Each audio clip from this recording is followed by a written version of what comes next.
O fedor chegava primeiro que a visão. Um cheiro acre e doce, de carne que se desfazia sob o sol implacável da Síria, misturado ao odor rançoso de urina e excrementos que escorriam pela coluna de pedra há décadas. O homem no topo da coluna não era mais um homem.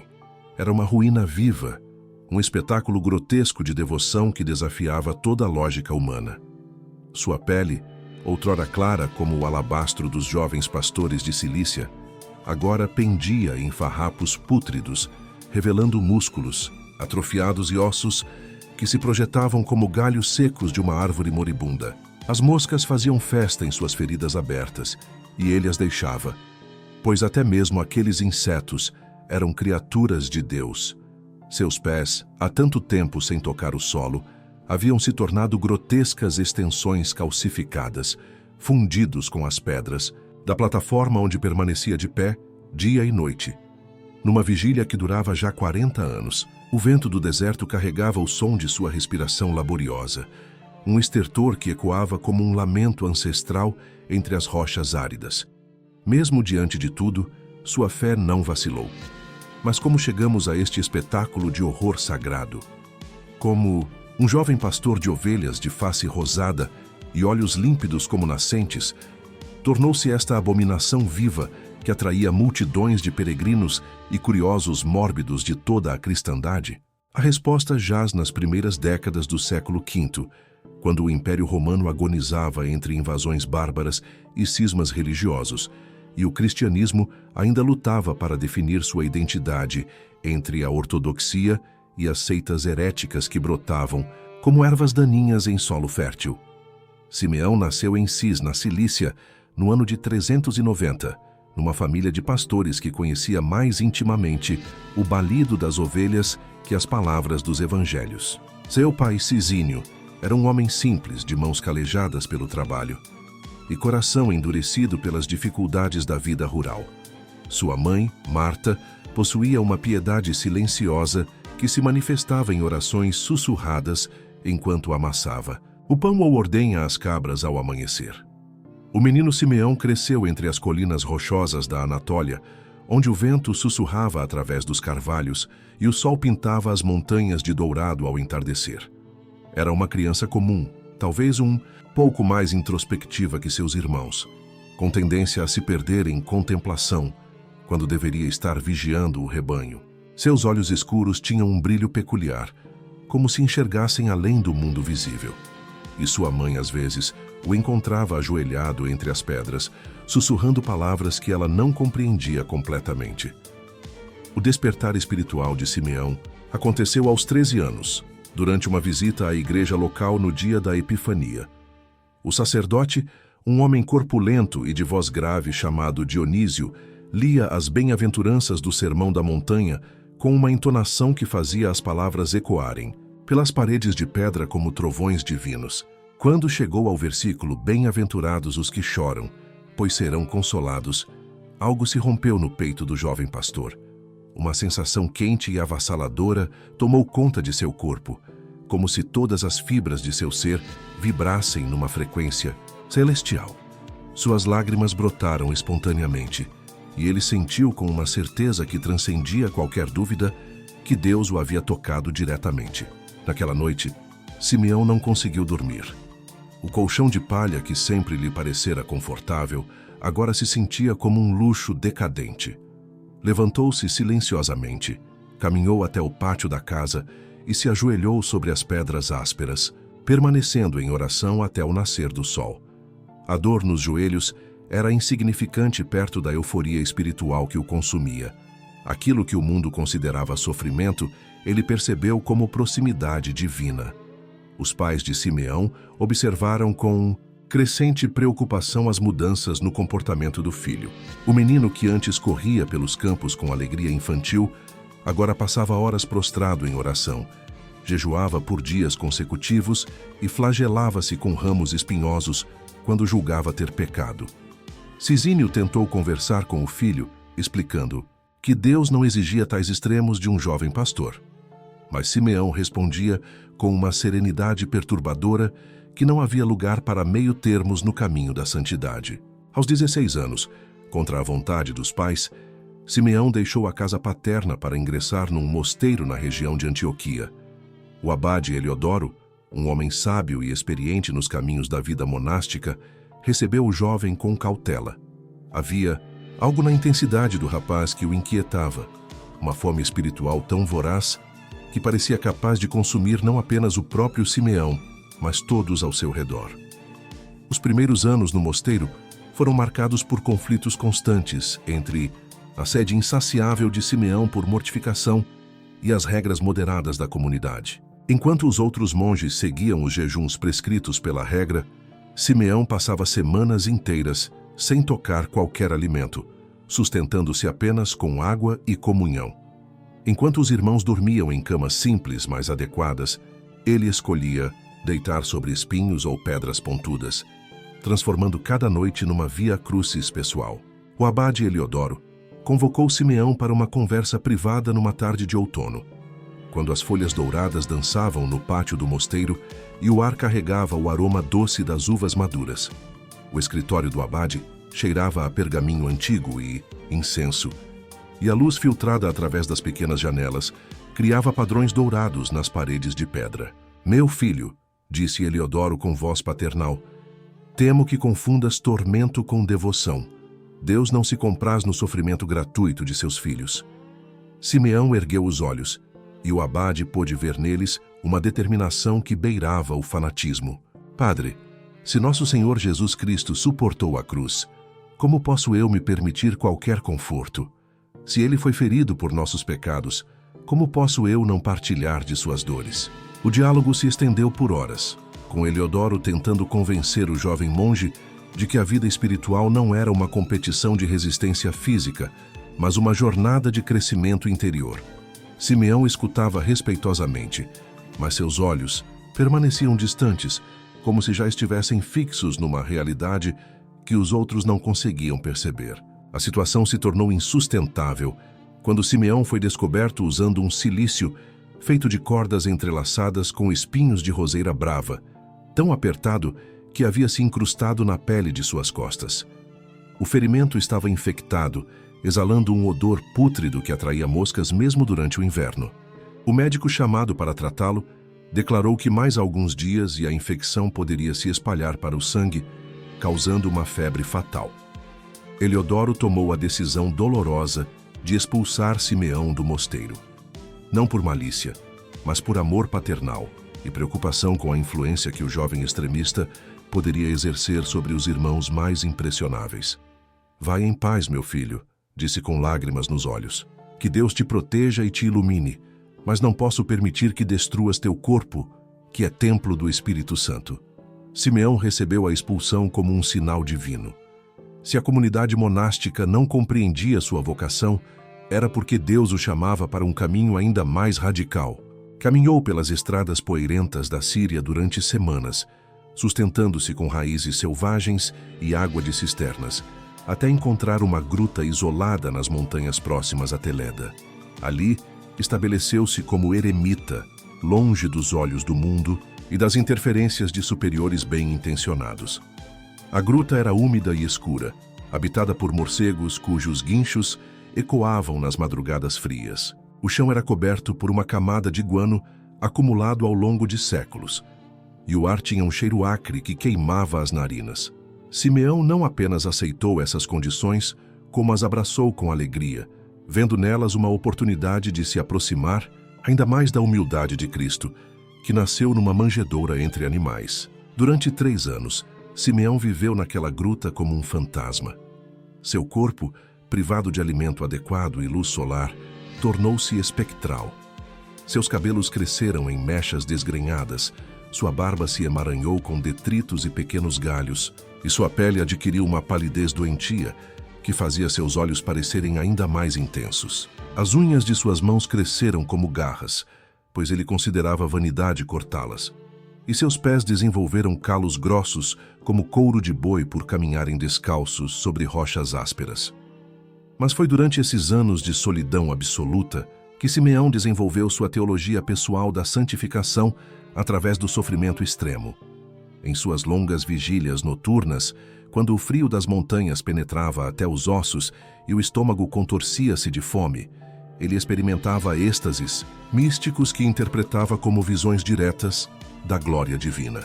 Via anjos que lhe sussurravam segredos celestiais, ouvia a voz de Cristo que o encorajava a perseverar. Sentia a presença física do Espírito Santo que aquecia seu corpo gelado com um fogo interior.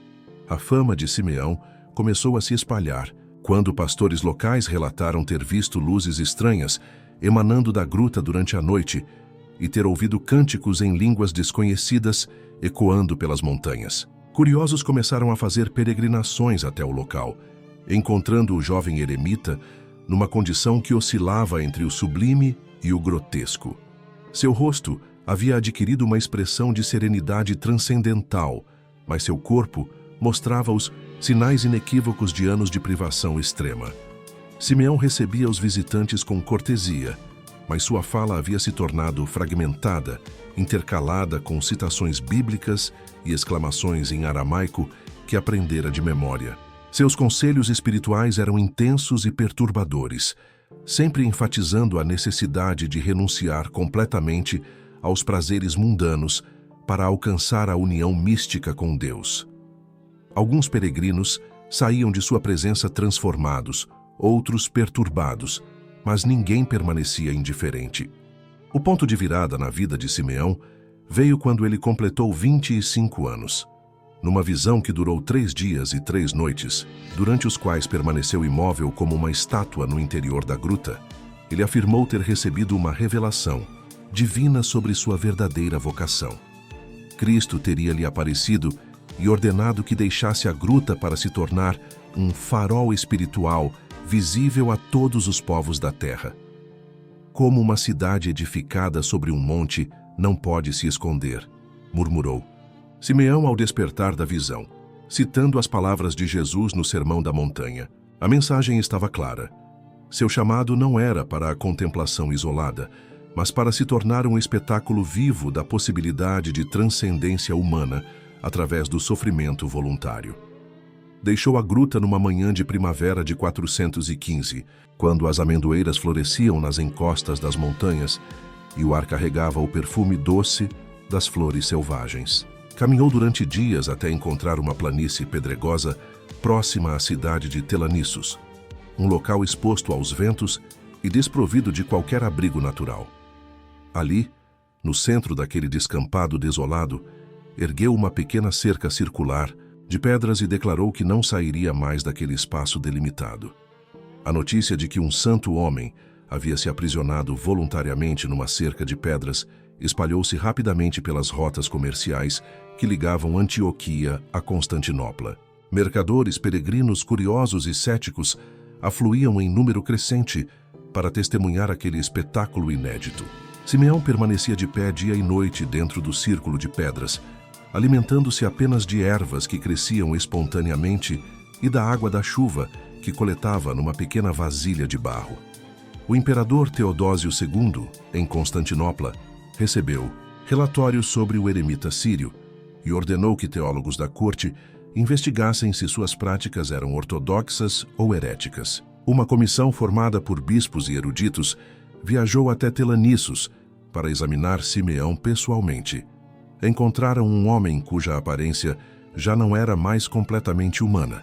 Sua pele havia se tornado curtida como couro pelo sol e vento constantes. Seus cabelos haviam embranquecido prematuramente, e seus olhos tinham adquirido uma intensidade que causava desconforto em quem os fitava diretamente. Durante 3 dias, os teólogos questionaram Simeão sobre pontos de doutrina, tentando detectar sinais de heresia ou demência. Suas respostas revelaram um conhecimento surpreendentemente profundo das Escrituras e dos padres da Igreja, mas também uma interpretação extremamente literal dos mandamentos evangélicos sobre renúncia e sacrifício.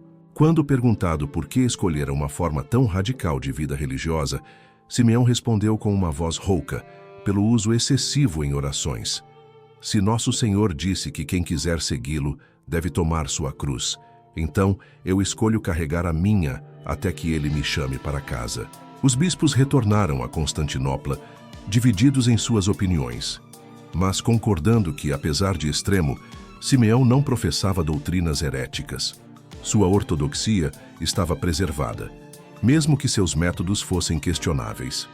O imperador decidiu não intervir, considerando que um santo popular poderia ser útil para fortalecer a fé nas províncias orientais do império, onde o cristianismo ainda competia com cultos pagãos persistentes. Foi então que Simeão concebeu a ideia, que definiria o resto de sua existência e o tornaria uma figura única na história do cristianismo. Inspirado pela visão de Jacó da escada que ligava a terra ao céu, decidiu construir uma coluna de pedra que o elevaria fisicamente em direção aos céus, simbolizando sua jornada espiritual de ascensão. Com a ajuda de devotos que haviam acumulado ao redor de seu círculo de pedras, ergueu uma coluna de 6 metros de altura, coroada por uma pequena plataforma circular de apenas 2 metros de diâmetro. Numa manhã de setembro de 423, aos 33 anos, a mesma idade em que Cristo morreu na cruz, Simeão subiu pela última vez numa escada de madeira. Quando atingiu o topo da coluna, ordenou que seus seguidores removessem a escada e a queimassem. Não havia mais volta. Aquela plataforma estreita, exposta aos elementos e suspensa entre o céu e a terra, seria sua casa até a morte. Os primeiros meses sobre a coluna foram um martírio silencioso, que Simeão suportou com uma alegria que beirava o delírio místico. Seus pés, forçados a permanecer em posição vertical sobre a pedra áspera, desenvolveram úlceras que nunca cicatrizavam completamente. O vento constante ressecava sua pele até que ela rachou como couro velho, sangrando continuamente. As tempestades o açoitavam com chuva e granizo, enquanto o sol do deserto queimava sua pele exposta durante o dia, e o frio noturno o fazia tremer violentamente. Mas para Simeão, cada sensação de dor era uma oportunidade de comunhão com o sofrimento de Cristo. Quando seus pés sangravam, ele meditava sobre as feridas dos pregos na cruz. Quando a fome torturava seu estômago, lembrava-se do jejum de 40 dias de Jesus no deserto. Quando a sede ressecava sua garganta, recordava as palavras "tenho sede", pronunciadas no Calvário. Seu corpo começou a se adaptar de maneiras grotescas à nova realidade. Seus músculos das pernas atrofiaram-se, mas desenvolveram uma rigidez cadavérica, que lhe permitia permanecer de pé, mesmo durante o sono. Suas mãos, constantemente erguidas em oração, assumiram uma posição permanentemente fletida, como garras que se agarravam ao ar. Sua coluna vertebral curvou-se numa posição antinatural, forçada pela necessidade de se inclinar sobre a plataforma para receber alimentos dos devotos que subiam escadas até sua altura. A multidão de peregrinos crescia exponencialmente. Chegavam de toda a cristandade, de Roma, Alexandria, Jerusalém, Constantinopla, para testemunhar o espetáculo do homem que havia escolhido viver suspenso entre o céu e a terra. Alguns vinham em busca de cura para doenças, outros para receber conselhos espirituais, muitos apenas por curiosidade mórbida.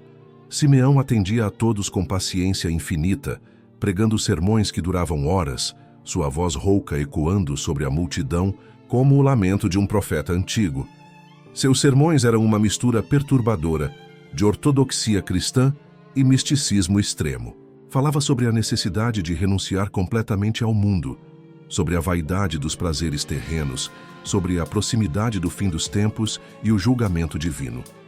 Suas palavras tinham um poder hipnótico que fazia homens adultos chorarem como crianças e mulheres desmaiarem de emoção religiosa. Muitos peregrinos voltavam para casa transformados, abraçando vidas de ascetismo inspiradas pelo exemplo de Simeão. A coluna original de 6 metros logo se mostrou insuficiente para afastar Simeão das multidões que se aglomeravam em sua base. Os curiosos subiam em escadas cada vez mais altas para observá-lo mais de perto, transformando sua plataforma numa espécie de palco circense. Perturbado pela perda de privacidade em sua comunhão com Deus, Simeão ordenou a construção de uma coluna mais alta, 10 metros, depois 15, finalmente 20 metros de altura. Cada mudança de coluna era um evento traumático. Simeão, que havia passado anos sem mover-se da posição vertical, precisava ser carregado como um inválido, de uma plataforma para outra. Seus músculos haviam se atrofiado de tal forma que ele mal conseguia sustentar o próprio peso quando forçado a se inclinar. Suas articulações haviam se enrijecido numa posição fixa, criando uma aparência grotesca de boneco quebrado. Foi na coluna de 20 metros que Simeão passou a maior parte de seus 40 anos de vida estilita. Daquela altura, tinha uma visão panorâmica das planícies sírias que se estendiam até o horizonte, pontuadas por vilas, rotas de comércio e acampamentos de beduínos nômades.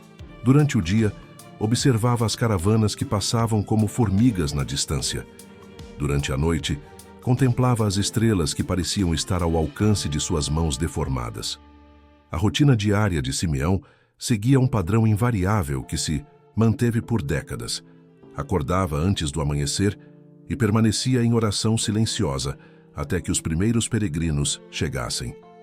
Durante a manhã, atendia pessoalmente aos que buscavam conselhos ou curas, inclinando-se penosamente sobre a borda da plataforma para ouvir suas súplicas. À tarde, pregava para as multidões reunidas embaixo, sua voz amplificada pelo eco natural das rochas circundantes. Ao anoitecer, retomava suas orações privadas, que frequentemente se estendiam pela madrugada. Sua alimentação tornou-se cada vez mais esparsa e ritualizada. Recebia apenas pequenas porções de pão, tâmaras secas e água, que eram içadas até sua plataforma em cestas de vime. Durante a quaresma, jejuava completamente, sustentando-se apenas com a comunhão dominical. Há alguns anos, passava semanas inteiras sem ingerir qualquer alimento sólido, vivendo apenas de água e da força de sua fé. O impacto de décadas de privação extrema sobre seu corpo tornou-se grotescamente visível para todos os observadores. Sua pele, constantemente exposta aos elementos, desenvolveu uma aparência de pergaminho antigo, amarelada, ressecada, marcada por feridas que nunca cicatrizavam completamente. Seus cabelos, outrora negros e espessos, tornaram-se brancos como neve e cresceram em mechas desgrenhadas que dançavam ao vento como os galhos de um salgueiro seco. Os pés de Simeão sofreram as transformações mais dramáticas. Décadas de permanência sobre a pedra áspera haviam criado úlceras profundas que se infectavam constantemente. O odor que emanava dessas feridas era tão intenso que os peregrinos mais sensíveis precisavam cobrir o nariz com panos perfumados para se aproximar da base da coluna. As unhas de seus pés cresceram como garras retorcidas, incrustadas de sujeira e pus, algumas caindo espontaneamente quando a infecção atingia a raiz. Mas Simeão interpretava cada sinal de deterioração física como evidência de sua proximidade espiritual com o divino. Meu corpo é frágil, mas minha alma já é eterna, dizia frequentemente aos peregrinos que demonstravam preocupação com sua condição.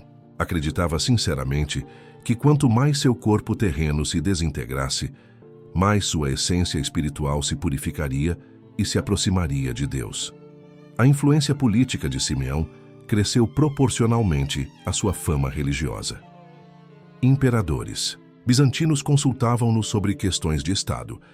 Patriarcas de grandes cidades solicitavam suas opiniões sobre disputas teológicas e generais pediam suas bênçãos antes de campanhas militares importantes. Sua palavra tinha o poder de influenciar decisões que afetavam milhões de pessoas em todo o Império Romano Oriental. O imperador Marciano visitou pessoalmente Simeão em 455, subindo com grande dificuldade uma escada especialmente construída para alcançar a plataforma do estilita. O encontro entre o soberano do mundo conhecido e o eremita que havia renunciado a todos os bens terrenos criou uma imagem poderosa que se espalhou por todo o império. Marciano, vestido em púrpura imperial e cercado por uma corte esplendorosa, ajoelhou-se diante do homem esquelético e mal-cheiroso que representava o extremo oposto do poder mundano. Simeão recebeu o imperador com cortesia, mas não demonstrou qualquer deferência especial à sua posição terrena. Diante de Deus, disse com voz rouca, não há diferença entre imperadores e mendigos. Todos somos vermes que rastejam na terra em busca da misericórdia divina. Marciano, acostumado à adulação de cortesãos, ficou simultaneamente chocado e impressionado pela franqueza brutal do santo. A conversa entre ambos durou horas, com Simeão aconselhando o imperador sobre questões de justiça social, política religiosa e moral pessoal. Suas palavras tiveram um impacto duradouro em Marciano, que retornou a Constantinopla com uma visão transformada de suas responsabilidades como governante cristão. Várias reformas sociais implementadas durante seu reinado foram diretamente inspiradas nos conselhos recebidos no topo daquela coluna na Síria. Mas foi com os patriarcas e bispos que Simeão manteve suas relações mais complexas e às vezes tensas. Muitos líderes eclesiásticos viam com desconfiança o poder informal que o estilita exercia sobre as massas cristãs. Seu carisma pessoal e sua reputação de santidade lhe davam uma autoridade moral que frequentemente rivalizava com a autoridade institucional da igreja oficial. O patriarca de Antioquia, Dômino II, mantinha uma correspondência regular com Simeão, mas sempre com certa cautela diplomática. Em suas cartas, elogiava a devoção do estilita, mas sutilmente tentava moderar alguns de seus pronunciamentos mais extremos sobre a necessidade de sofrimento físico como caminho para a salvação. Temia que os ensinamentos de Simeão inspirassem outros cristãos a práticas perigosas de automortificação. Simeão, por sua vez, mantinha uma atitude respeitosa, mas independente em relação à hierarquia eclesiástica. Aceitava-se a autoridade doutrinária da Igreja, mas considerava-se diretamente inspirado pelo Espírito Santo em questões de prática espiritual. Os bispos cuidam das almas nas cidades, dizia, mas Deus me chamou para ser pastor de almas no deserto do mundo. À medida que as décadas passavam sobre a coluna, a condição física de Simeão deteriorava-se de maneiras cada vez mais dramáticas e grotescas. Seus ossos, privados de nutrição adequada e movimento, tornaram-se frágeis como galhos secos. Várias vezes, observadores relataram ouvir estalidos sinistros quando ele se movia ligeiramente na plataforma, indicando fraturas espontâneas que ele suportava sem demonstrar qualquer sinal de dor. Suas mãos desenvolveram deformidades permanentes devido à posição constante de oração. Os dedos curvaram-se como garras artríticas, incapazes de se estender completamente, e as palmas desenvolveram calos espessos, onde se apoiavam constantemente uma contra a outra. As unhas cresceram descontroladamente, algumas curvando-se sobre si mesmas em espirais grotescas que se incrustavam na própria carne. O rosto de Simeão tornou-se uma máscara cadavérica que assombrava mesmo os peregrinos mais devotos. Suas bochechas afundaram até que os ossos faciais se projetavam como os de um crânio, e seus olhos recuaram tanto nas órbitas que pareciam dois poços escuros e profundos. Sua barba, outrora símbolo de masculinidade e sabedoria, tornou-se um emaranhado imundo de pelos brancos entretecidos com detritos, restos de comida e, ocasionalmente, vermes que se alimentavam das secreções constantes de sua pele infectada. Mas eram os pés de Simeão que causavam o impacto mais perturbador nos observadores. Décadas de permanência sobre a pedra áspera haviam criado um espetáculo de horror médico que desafiava a compreensão. A pele da sola havia se espessado até formar uma crosta córnea que se estendia pelas laterais como cascos deformados. Úlceras profundas se abriam espontaneamente, revelando tecidos necrosados que exalavam um fedor doce e enjoativo. Larvas de moscas desenvolviam-se nessas feridas abertas, e Simeão as deixava viver, considerando-as criaturas de Deus com direito à existência. O odor que emanava da coluna podia ser detectado a centenas de metros de distância, especialmente durante os meses quentes do verão sírio. Era uma mistura complexa e nauseante de carne putrefata, urina rançosa, suor fermentado e o cheiro doce e enjoativo da gangrena que se instalara permanentemente em várias partes de seu corpo. Peregrinos sensíveis desmaiavam antes mesmo de se aproximar da base da coluna, e até mesmo os devotos mais fervorosos Precisavam fazer um esforço consciente para não vomitar quando o vento levava o fedor diretamente em sua direção. Simeão não apenas tolerava essa deterioração física, como a celebrava como sinal de sua união mística com o sofrimento de Cristo. Em seus sermões, comparava suas feridas com os estigmas dos santos, suas úlceras com as chagas de Jesus na cruz, seu odor corporal com o perfume espiritual que, segundo acreditava, sua alma exalava para Deus.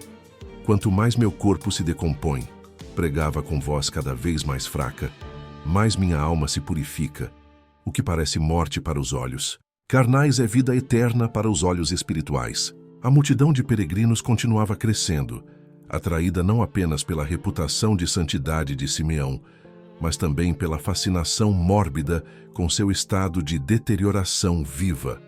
Alguns vinham genuinamente em busca de orientação espiritual, outros movidos por curiosidade sádica, querendo testemunhar até onde a devoção religiosa poderia levar um ser humano.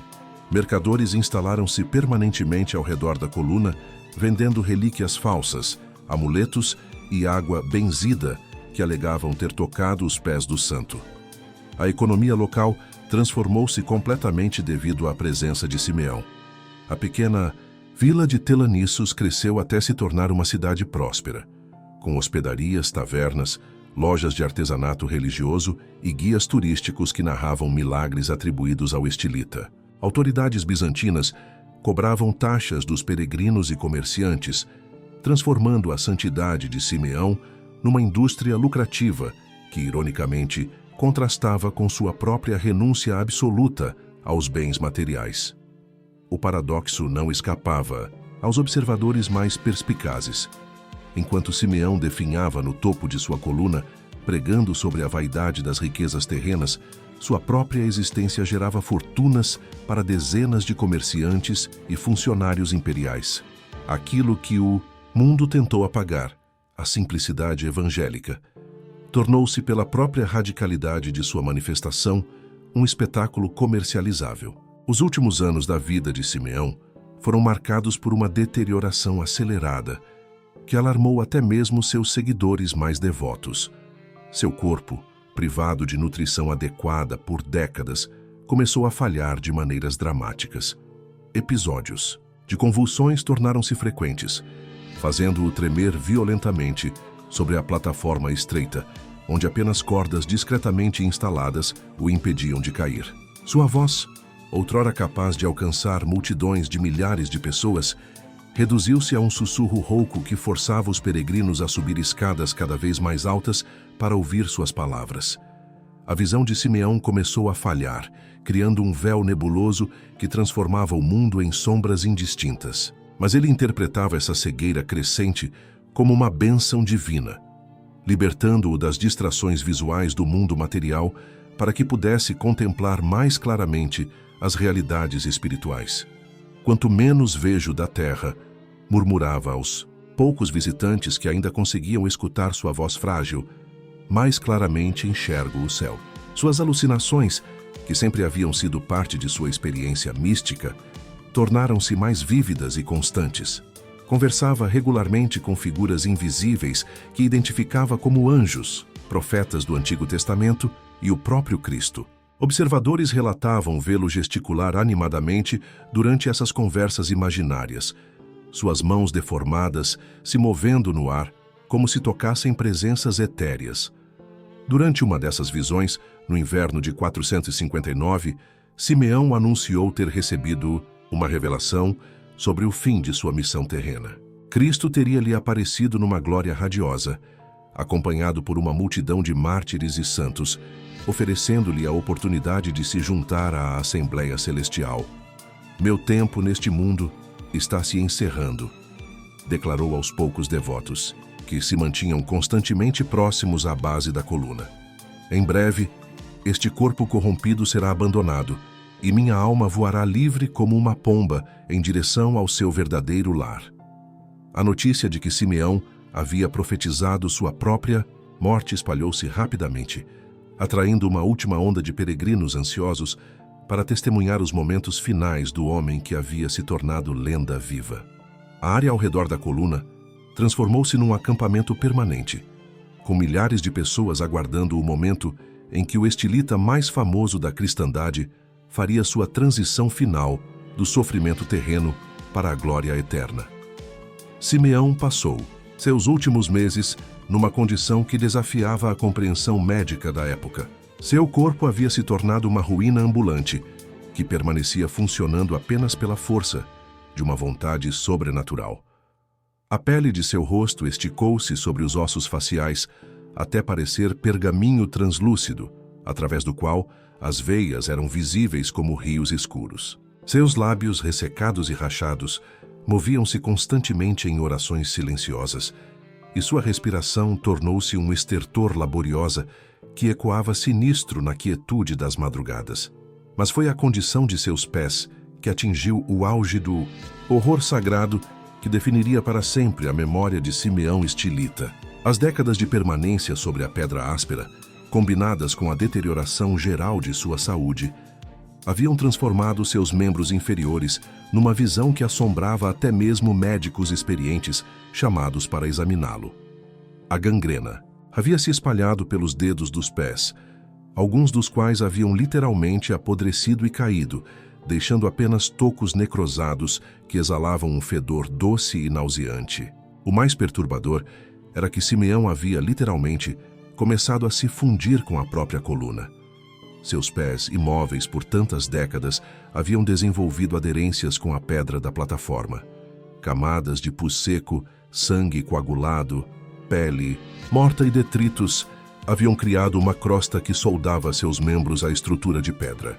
Observadores relatavam que era impossível determinar onde terminava o corpo de Simeão e onde começava a coluna.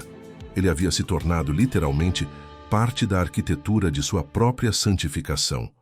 O odor que emanava da coluna durante esses últimos meses era tão intenso que pássaros evitavam voar sobre a área, e animais domésticos se recusavam a se aproximar, mesmo quando forçados por seus donos. Era uma mistura complexa de putrefação, urina fermentada, suor rançoso e o cheiro doce e enjoativo da carne necrosada, que se espalhava por quilômetros quando o vento soprava na direção certa. Peregrinos precisavam amarrar panos perfumados sobre o nariz e a boca para suportar a proximidade, e muitos desmaiavam mesmo assim. Mas Simeão, em sua lucidez fragmentária, continuava interpretando cada sinal de deterioração como evidência de sua proximidade crescente com a perfeição espiritual. Meu corpo se dissolve como sal na água, murmurava durante seus momentos de consciência mais clara. Mas minha alma se cristaliza como diamante na fornalha divina. Aquilo que vocês veem como morte é meu nascimento para a vida eterna. Seus sermões finais, pronunciados com uma voz tão fraca que apenas os peregrinos mais próximos conseguiam ouvir, eram uma síntese perturbadora de misticismo cristão e delírio causado pela deterioração cerebral.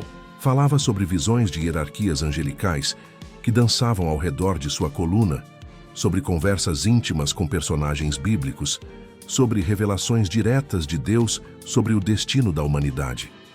Suas palavras tinham um poder hipnótico que fazia os ouvintes chorarem involuntariamente, mesmo quando não compreendiam completamente o que estava sendo dito. Durante a primavera de 459, a condição de Simeão deteriorou-se rapidamente. Episódios de delírio tornaram-se mais frequentes e prolongados, alternando-se com períodos de lucidez cristalina, durante os quais ele demonstrava uma serenidade sobrenatural diante da proximidade da morte. Parava de aceitar até mesmo as pequenas porções de alimento que lhe eram oferecidas, sustentando-se apenas com goles esparsos de água e a comunhão dominical. Numa manhã de julho, quando o sol do deserto já prometia mais um dia de calor escaldante, os devotos que mantinham vigília permanente ao pé da coluna notaram que algo havia mudado na postura de Simeão. Durante décadas, ele havia mantido uma posição vertical relativamente ereta, mesmo em seus momentos de maior fraqueza. Mas naquela manhã, sua silhueta recortada contra o céu mostrava uma curvatura mais pronunciada, como se seu corpo finalmente cedesse ao peso dos anos e do sofrimento acumulado. Chamaram-no pelo nome, mas não houve resposta. Tentaram erguer escadas para verificar sua condição, mas o vento forte daquele dia tornava a subida perigosa. Foi apenas no final da tarde, quando o ar se acalmou, que um dos devotos mais corajosos conseguiu alcançar a plataforma e confirmar o que todos já suspeitavam. Simeão havia completado sua jornada terrena durante as horas silenciosas da madrugada, permanecendo de pé, mesmo na morte, como havia prometido fazer em vida. A descoberta desencadeou uma reação extraordinária na multidão de peregrinos reunida ao redor da coluna. Alguns choravam copiosamente, outros cantavam hinos de gratidão, muitos se prostravam no chão em oração, e não poucos tentavam desesperadamente tocar a base da coluna, na esperança de absorver algum resíduo da santidade que havia se concentrado naquele local por 40 anos. Mas foi a condição física do corpo de Simeão que causou o impacto mais duradouro em todos os presentes. Mesmo na morte, ele parecia mais uma múmia ressecada do que um cadáver comum. Sua pele havia adquirido uma consistência de couro curtido, esticada sobre os ossos, numa transparência que revelava cada detalhe da estrutura esquelética subjacente. Os olhos haviam se retraído tanto nas órbitas que pareciam 2 buracos negros num crânio, e a boca estava permanentemente aberta numa expressão que oscilava entre agonia e êxtase. Mas o mais impressionante era que seus pés haviam, literalmente, se fundido com a plataforma de pedra. Décadas de permanência imóvel, combinadas com as secreções constantes de suas feridas infectadas, haviam criado uma crosta mineralizada que soldava seus membros à estrutura. Tentar remover o corpo significaria quebrar a própria coluna, destruindo o monumento que se tornara símbolo de sua devoção extrema. A notícia da morte de Simeão espalhou-se com uma velocidade surpreendente pelas rotas comerciais do Oriente Médio. Em poucos dias, chegaram à área representantes do imperador bizantino, do patriarca de Antioquia, de monastérios distantes e de comunidades cristãs de todo o mundo conhecido. Cada grupo reivindicava o direito de custodiar os restos mortais do santo, criando uma disputa que ameaçava se transformar em conflito aberto. O imperador Leão I enviou uma guarda imperial para proteger a coluna e impedir que facções rivais tentassem se apoderar do corpo ou de fragmentos da estrutura como relíquias. Teólogos da corte constantinopolitana chegaram para investigar os milagres atribuídos a Simeão e determinar se ele deveria ser oficialmente canonizado pela Igreja. Artistas foram comissionados para criar representações precisas da cena, documentando para a posteridade a imagem do santo que havia se tornado literalmente uma parte de sua própria coluna. A decisão final sobre o destino dos restos mortais de Simeão foi tomada após meses de negociações diplomáticas entre as várias autoridades eclesiásticas e civis interessadas. Decidiu-se que o corpo permaneceria exatamente onde estava, transformando a coluna num monumento permanente e local de peregrinação. A fusão literal entre Simeão e a estrutura de pedra foi interpretada como um sinal divino de que aquele era o local onde sua memória deveria ser preservada para as gerações futuras. Construiu-se ao redor da coluna uma basílica magnífica, cujas cúpulas e arcos emolduravam dramaticamente a silhueta do estilita morto. A ironia não passou despercebida aos observadores mais críticos. O homem que havia passado 40 anos rejeitando qualquer forma de conforto material tornou-se o centro de uma das construções religiosas mais luxuosas de seu tempo. Aquilo que o mundo tentou apagar, a radicalidade evangélica, tornou-se eterno precisamente através de sua própria negação do mundo. A influência póstuma de Simeão superou mesmo sua fama em vida. Sua biografia, escrita por discípulos diretos, tornou-se um dos textos hagiográficos mais populares da cristandade oriental, inspirando gerações de ascetas a buscarem formas extremas de mortificação espiritual. Dezenas de imitadores tentaram replicar sua façanha, construindo colunas próprias em várias partes do Império Bizantino, embora nenhum tenha conseguido manter-se no alto por mais de alguns anos. Sua teologia do sofrimento redentor influenciou profundamente o desenvolvimento da espiritualidade cristã oriental, estabelecendo precedentes para práticas ascéticas que persistiriam por séculos. Monastérios, adotaram formas modificadas de suas disciplinas, e peregrinos continuaram visitando sua coluna em números impressionantes, mesmo décadas após sua morte, relatando visões místicas e curas miraculosas experimentadas na presença de seus restos mortais. Mas talvez o legado mais profundo de Simeão tenha sido a questão perturbadora que sua vida levantou sobre os limites da devoção religiosa. Até onde um ser humano pode ir na busca pela perfeição espiritual? Onde termina a santidade e começa a loucura? Suas escolhas extremas forçaram a cristandade a confrontar dilemas fundamentais sobre a relação entre corpo e alma, sofrimento e redenção, individualidade e comunidade. Séculos depois de sua morte, quando o Império Bizantino havia caído e novas civilizações floresciam sobre as ruínas do mundo antigo, a coluna de Simeão ainda permanecia de pé no deserto sírio, suas pedras resistindo ao tempo e às intempéries, como um testemunho silencioso da capacidade humana para a transcendência através do sofrimento voluntário. Viajantes ocasionais relatavam avistar nas noites de lua cheia uma figura espectral no topo da estrutura em ruínas, a silhueta de um homem curvado em oração eterna, guardião espiritual de um ideal que desafiou todos os limites da razão humana. A verdade sobre Simeão Estilita permanece envolta no mistério que cerca todas as figuras verdadeiramente excepcionais da história humana. Foi ele um santo autêntico que alcançou níveis sobre-humanos de união com o divino, ou um fanático religioso cujo exemplo extremo serviu mais para satisfazer a sede de espetáculo das multidões do que para promover genuíno crescimento espiritual. A resposta, talvez, resida na própria natureza paradoxal de sua existência. Um homem que se destruiu fisicamente na busca pela perfeição espiritual, que se isolou do mundo para melhor servir à humanidade, que abraçou a morte em vida para encontrar a vida eterna. Seu corpo frágil tornou-se símbolo de resistência inquebrantável. Sua deterioração física, manifestação de purificação espiritual. Sua morte aparente, revelação de vida transcendente. Na coluna onde apodreceu em pé durante 40 anos, Simeão Estilita demonstrou que mesmo os limites mais extremos da condição humana podem ser transcendidos quando a fé se torna mais forte que a própria natureza. Mesmo diante de tudo, sua fé não vacilou. Seu corpo era frágil, mas sua alma já era eterna. Aquilo que o mundo tentou apagar tornou-se eterno, não apesar de sua radicalidade extrema, mas precisamente por causa dela.